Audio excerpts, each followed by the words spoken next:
அல்லேலூயா. வெளியேறமான அதிசயங்களை என் வாழ்க்கையில செய்திருக்கிறாரு, உங்க வாழ்க்கையில ஒரு செய்திருக்கிறார். வெளியேறமான அற்புதம், வெளியேறமான அதிசயத்தை நம்ம வாழ்க்கையில அவர் செய்திருக்கிறார், சபையில செய்திருக்கிறார், உங்க வாழ்க்கையில அவர் செய்திருக்கிறார். அல்லேலூயா.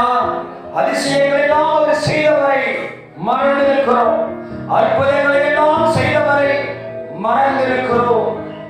எது நம்மளை மறக்கடித்தது? எது நம்மளை மறக்கடித்தது? எழுதிக் கொள்ளுங்கள்.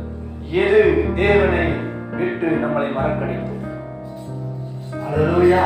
இயேசுவுக்கு மகிமை உண்டாகும். அவர் நல்லவர். எதனால் நம்மளை மறக்கடித்தது? பணமா இருக்கலாம்,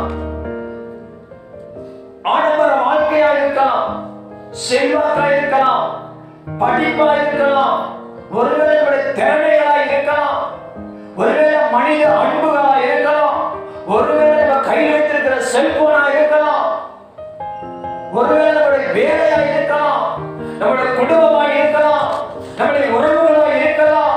எதெல்லாம் நம்முடைய வாழ்க்கையில தேவனுடைய அன்பை விட்டு மறக்கடித்தது? அல்லேலூயா. நம்ம பேர்ல ஒரு குணம் இருக்கு, நம்ம மேல ஒரு பேர் ஒரு குறை இருக்கு, உங்க மேல ஒரு குறை இருக்கு, என் மேலே ஒரு குறை இருக்கு.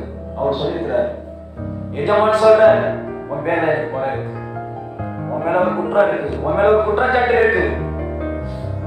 என்ன குற்றம்? என்ன தவறு? என்ன பிழை? நான் என்ன மோசம் செஞ்சேன்? நான் என்ன பாவம் செஞ்சேன்? நான் என்ன குற்றம் செஞ்சேன்?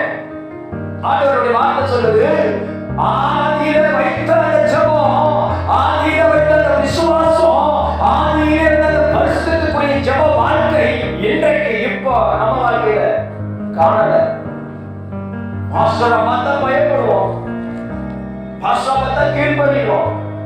நீ நம்மளாம் பயப்படாம கிடையாது. அல்லேலூயா.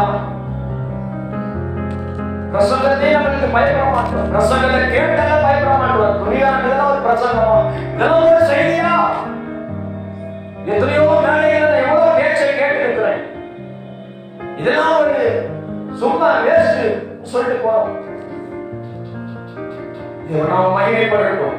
தேவனை விட்டு பிரிக்கிற யாவுமே நம்முடைய வாழ்க்கையில் பாவத்தை கொண்டு வரும்.